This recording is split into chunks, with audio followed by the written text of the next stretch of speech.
예레미야 35장 13절 말씀부터 16절까지입니다. 만군의 여호와 이스라엘의 하나님께서 이와 같이 말씀하시니라. 너는 가서 유다 사람들과 예루살렘 주민에게 이르기를 너희가 내 말을 들으며 교훈을 받지 아니하겠느냐. 여호와의 말씀이니라. 레갑의 아들 요나답이 그의 자손에게 포도주를 마시지 말라 한 그 명령은 실행되도다. 그들은 그 선조의 명령을 순종하여 오늘까지 마시지 아니하거늘 내가 너희에게 말하고 끊임없이 말하여도 너희는 내게 순종하지 아니하도다. 내가 내 종 모든 선지자를 너희에게 보내고 끊임없이 보내며 이르기를 너희는 이제 각기 악한 길에서 돌이켜 행위를 고치고 다른 신을 따라 그를 섬기지 말라. 그리하면 너희는 내가 너희와 너희 선조에게 준 이 땅에 살리라 하여도 너희가 귀를 기울이지 아니하며 내게 순종하지 아니하였느니라. 레갑의 아들 요나답의 자손은 그의 선조가 그들에게 명령한 그 명령을 지켜 행하나 이 백성은 내게 순종하지 아니하도다. 아멘.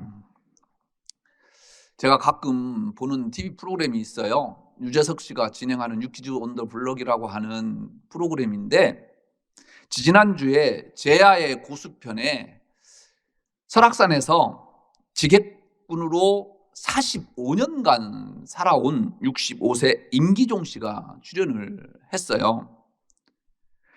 처음 시작할 때 지객꾼들이 30여 명이 설악산에는 있었다고 하는데 지금은 유일하게 이분만 남았대요. 그도 그럴 것이 여러분들 국립공원에 가보시면 옛날에 설악산 가보셨으면 중간중간에 많은 음식점도 있었고 또 차를 마시는 곳도 있었지 않습니까? 지금은 다 정리가 되어서 이제 큰 물건들을 나눌 수 있는 그런 지객꾼들이 필요하지도 않고 대피소에는 이제 헬기로 그 필요한 물품들을 날라다 주기 때문에 실상 지객꾼이 필요하지 않죠. 그래서 다 떠나고 이분만 설악산을 지키고 있답니다. 그래서 유재석 씨가 생계도 안 되고 벌이도 얼마 되지도 않는데 왜 당신 혼자 남았습니까? 라고 묻자 이렇게 대답합니다. 올릴 사람이 없으니까 나라도 남아서 마무리를 해줘야지요. 70까지 해줘야겠다 생각해 내 갈 길을 가는 거죠. 저는 이 말이 참 감동이 되었습니다. 비록 힘들고 그만두고 싶어도 누군가에게 필요한 일이기 때문에 감당해야 하는 것 무엇입니까? 이것이 바로 소명이에요. 저를 더 놀라게 한 것은 이렇게 번 돈으로 지금까지요 1억 원 이상을 기부했다라는 거예요. 그는 벌어서 자기를 위해서 쓰는 돈은 너무너무 아깝대요. 그런데 그 돈으로 남을 돕는다라는 것은 너무 행복하고 기쁜 일이라고 이야기합니다. 옷도 누가 갖다 준 것 입고 신발은 항상 해져 있습니다. 그의 아내는 장애 2급이고요. 아들은 지적장애로 인해서 시설에 간 지 20년이 됐다고 합니다. 그가 어려운 형편에도 기부를 해온 것은 이 아들 때문이었던 것 같습니다. 아들이 보호시설에 있는 곳에 간식거리를 가져다 주면 아들이 너무 행복하고 맛있게 먹는다는 거예요. 너무 기쁜 그 웃음 속에서 다른 아이들도 그러겠다 싶어서 다른 시설에 또 기부를 시작했다고 합니다. 45년간 엄청난 무게의 짐을 지고 설악산을 오르내린 고행과 넉넉지 않은 형편에 기부를 해온 데는 아마도 이 아들에 대한 미안한 감이 있어서였던 것 같습니다. 그의 인생에 있어서 가장 가슴 아픈 것이 무엇입니까? 라고 묻는 물음에 아들을 시설에 보낸 것입니다. 답합니다. 아내도 장애가 있어서 자신은 생계를 유지하려면 일을 나가야 해서 아들을 도저히 돌볼 수가 없어서 20년 전에 아들을 시설에 보낼 수밖에 없었다라는 거예요. 그것이 가장 마음에 걸리겠지요, 아버지로서. 그는 마지막 인터뷰에서 이렇게 이야기합니다. 상용아, 너무 미안하고 너무 미안하다. 아들에 대한 부모로서의 심정이 고스란히 녹아 있었던 것 같습니다. 진정 이 시대 보이지 않는 곳에서 고수로 살아가는 사람임에 틀림없지요. 고수를 사전에서 한번 찾아보니까요, 영화 배우이자 탤런트인 고수가 딱 떠요. 그런데 이 고수는 높을 꽃자에다가 손수자를 써요. 바둑이나 장기 따위에서 수가 높음, 어떤 분야나 집단에서 기술이나 능력이 매우 뛰어난 사람을 일컫는 말입니다. 말씀을 준비하면서요, 우리 교회 여러분들을 생각해 보았습니다. 여러분들 한 분 한 분이요, 신앙의 고수입니다. 그러니까 이 어려울 때 이 예배자에 나와서 하나님 앞에 예배할 뿐만 아니라 또 그 어려운 상황 속에서도 여러분들의 처소에서 무릎 꿇고 있지 않습니까? 그래서 여러분들은 신앙의 고수입니다. 가끔 제 아내하고 그런 얘기를 자주 해요. 나는 여러분들 같으면 도저히 그렇게 할 수 없다. 그런데 여러분들은 어떻게 그렇게 하는지 여러분들을 보면서 제 마음을 스스로 추스릴 때가 진짜 많습니다. 그래서 여러분들은 신앙의 고수들이십니다. 성경에 신앙의 많은 고수들이 소개되지요. 아브라함을 비롯해서 다윗, 대표적인 사람이 욥이지요. 특히 오늘 소개하려고 하는 레갑 자손들은 신앙의 고수 중에서 고수이다 싶어서 여러분들에게 소개하려고 합니다. 에레미야는 거듭된 권고에도 불구하고 불순종하는 유다 백성들을 책망하면서 하나님께 심판받을 것을 예언하지요. 이런 유다 백성들과 비교되는 레갑 족속을 오늘 본문에서 소개하지요. 레갑의 아들 요나답은 그들과 다를 것이 없는 사람일 뿐만 아니라 이미 죽고 없어진 존재입니다. 그럼에도 불구하고 그들은 요나답의 유언을 장장 250년 동안 지키고 살아내고 있습니다. 하나님이 선택한 백성임에도 불구하고 유다 백성들은 하나님과 거리가 먼 삶을 살았습니다. 그래서 심판을 받을 수밖에 없다고 예레미야는 유다 백성들에게 심판을 예언합니다. 반면 선조들의 유언을 목숨 걸고 지키고 있는 레갑 족속들은 이스라엘 백성들과는 너무나 대조가 됩니다. 그래서 하나님은 에레미야에게 레갑 족속을 히든카드로 내민 것입니다. 하나님은 에레미야에게 레갑 자손들을 불러 포도주를 마시게 해라 말합니다. 그런데요, 이 레갑 자손들은요, 요나답이 집을 짓지 말고 장막에서 살고 포도원과 밭을 소유하지 말고 포도주 마시지 말라 명령했기 때문에 포도주 마시지 않아요. 레갑 자손의 이 이야기를 저는 읽을 때마다 요나답은 왜 후손들에게 이런 명령을 내렸을까 궁금함이 있었습니다. 단순히 금욕주의로 삶을 살라는 차원이었을까? 조상의 유언이라고 하는 이유로 손해와 불편을 감수하기에는 우리의 욕망이요, 사실 너무 커요. 장로님 그렇지 않아요? 아버님이 이렇게 해라라고 돌아가셨어요. 그런데 때로 나에게 불이익을 가져준다고 한다면 아버지 잠깐만요. 그 말 잊어버리지 않아요. 잊어버려요, 쉽게. 그리고 나의 이로움을 추구하는 것이 우리의 모습이죠.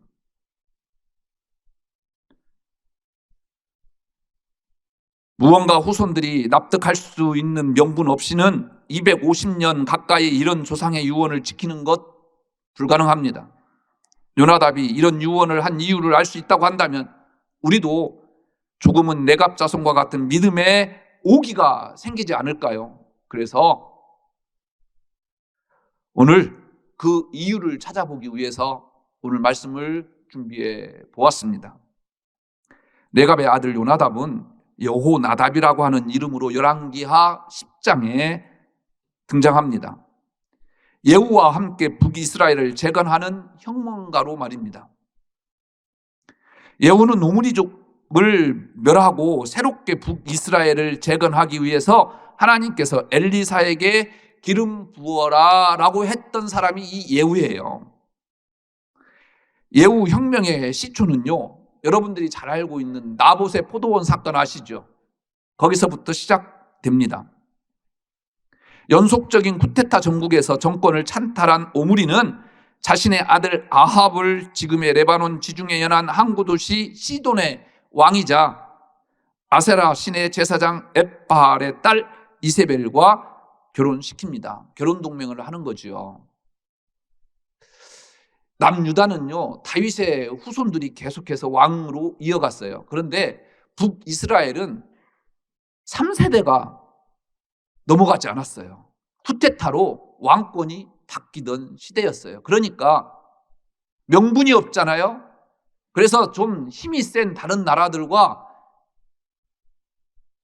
협약을 맺어요. 그것이 바로 결혼 동맹이었습니다. 이세벨의 등장으로 야훼 신앙의 심각한 위기에 봉착하게 되지요. 바알과 아세라 신의 본거지에서 시집온 이세벨 때문에 이방 문화와 신앙, 여러 가지 제도와 문물들이 이스라엘에 자연스럽게 들어오게 되었지요. 특히 오늘 살펴보려고 하는 토지 무한 축적이 가능했던 페니키아의 토지법이 이스라엘로 흘러 들어왔습니다. 반면 이스라엘의 토지법은 무엇입니까? 무한히 내가 갖고 싶은 대로 소유하는 것이 토지가 아니에요. 하나님의 백성들에게는 신연법이 있었어요. 비록 내가 내 돈 주고 샀다고 하더라도 50년 되면 노예와 모든 땅들을 원래 주인에게 돌려줘라 라는 겁니다. 이 하나님의 토지법과 페니키아인들의 이 토지법과 이제 충돌이 일어날 수밖에 없죠. 그것이 바로 나봇의 포도원 사건입니다. 아합은 나봇의 포도원을 탐내지요. 나봇에게 팔라고 하는데요, 이 나봇은 하나님의 법을 어길 수가 없어서 팔 수 없다라고 이야기합니다. 그것 때문에 아합이 고민거리가 생겼어요. 근심해요. 그러니까 그의 아내 이세벨이 다른 것도 아니고 그런 것 때문에 그렇게 고민을 하느냐, 걱정하지 말아라 라고 하면서요, 나봇을 이세벨이 죽여버려요. 그리고 그 나봇의 포도원을 빼앗습니다. 이런 만행을 일삼는 아합 가문을 멸하고 이스라엘의 왕이 될 것이라고 엘리사의 제자에게서 예후는 듣게 됩니다. 예후는 레갑의 아들 요나답에게 혁명에 함께 해달라고 요청하지요. 레갑의 아들 요나답은 예후와 함께 아합 가문과 바알 숭배자들을 척결합니다. 예후와 함께 혁명을 성공시킨 요나답은 전리품을 나누고 축배를 들어야 함에도 불구하고 왜 후손들에게 집과 땅을 소유하지 말고 포도주도 먹지 말아라 했을까요? 먼저 요나답은 어떤 심경으로 예후의 제안에 응했는지 생각해 봐야 합니다. 이 부분에 대해서 성경은 자세히 말하지 않습니다. 열왕기서 기자는 열왕기 하 10장에서 그냥 요나답을 레갑의 아들이라고 소개합니다. 성경학자들은 이 레갑을요, 겐족속으로 봐요. 겐족속이 누구냐면 모세의 장인 이드로의 족속입니다. 그래서 겐족속은 이드로의 후손이라는 거죠. 겐족속은 이방 민족이었지만 하나님의 언약 백성이 되었다라는 겁니다. 야훼 신앙 회복을 꿈꾸며 예후의 혁명에 적극 동참했던 요나답은 혹시 이방 민족이었던 우리가 하나님의 그 은혜를 받고 하나님의 선민 가운데 놓여 있는 것에 대해서 감사하는 마음으로 이 예후의 제안에 오케이 했다고 한다면 너무 비약적인 설명일까요? 그래서인지 요나답은 바알 신앙에 물들어가던 이스라엘을 회복시키려고 했던 예후를 전폭 지지하면서 야훼 신앙의 근원적 회복을 꿈꾸었다라는 거죠. 하지만 예후의 개혁은 미완의 개혁으로 마무리됩니다. 오므리 가문이 들여온 바알 신앙은 척결되지만 여로보암이 만들었던 금송아지와 산당은 없애지 않았습니다. 금송아지와 산당까지 없애면 백성들의 마음이 유일하게 성전이 있는 예루살렘으로 향할까 봐. 즉 남과 북이 지금 갈라져 있어요. 하나님의 성전은 지금 남유다 예루살렘에만 있어요.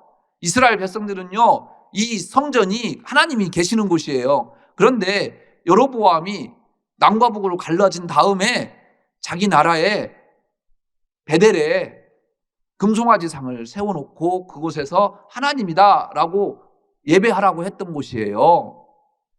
그러니까 이 산당과 금송아지를 없애버리면 이스라엘 백성들이 남쪽으로 다 가버린다라는 거죠.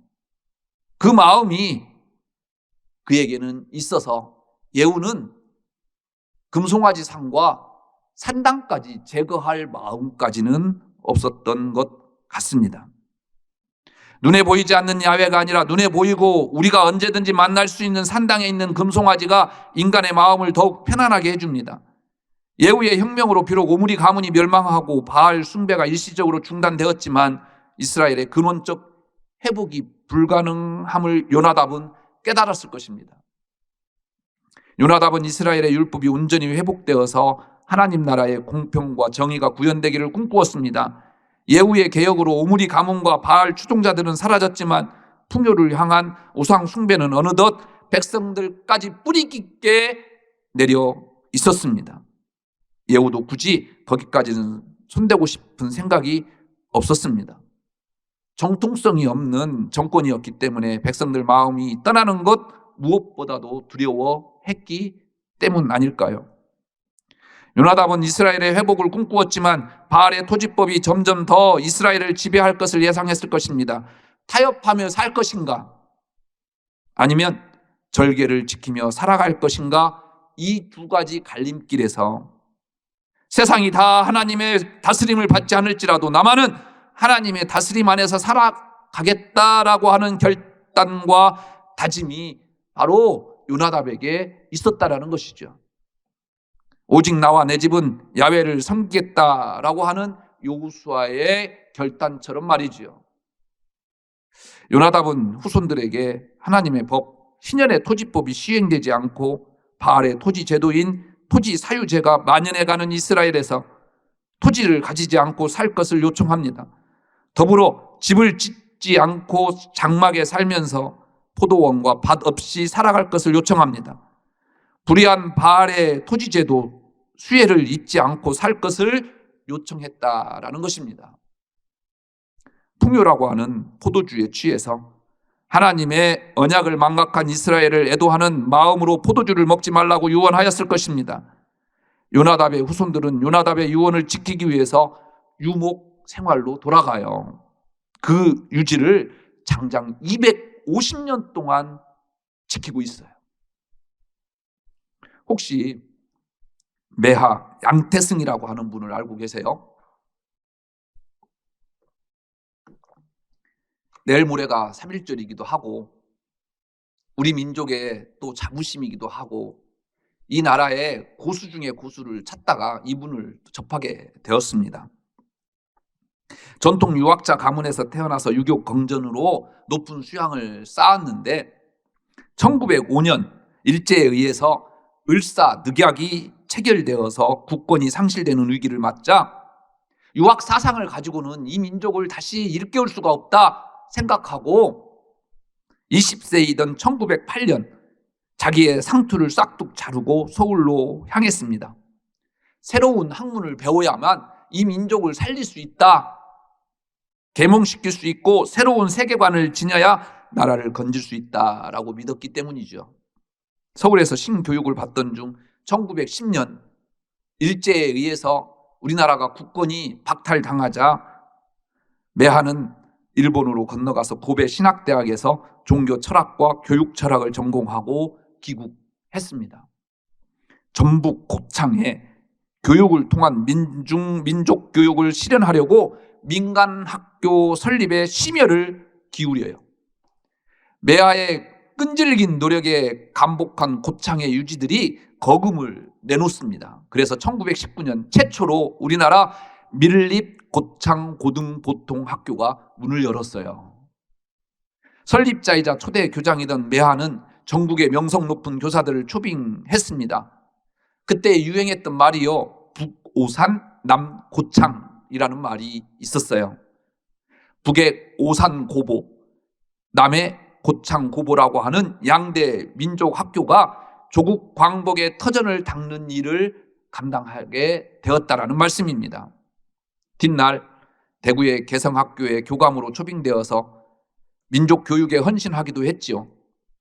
일제의 식민정책은 더욱 험악해서 학병 동원 연설원을 강요하고 창씨 개명까지 강제하자 아무런 생계 대책도 없이요, 모든 가족들 데리고 속리산으로 다 들어가 버렸어요. 가족들의 고통이 얼마나 심했겠습니까?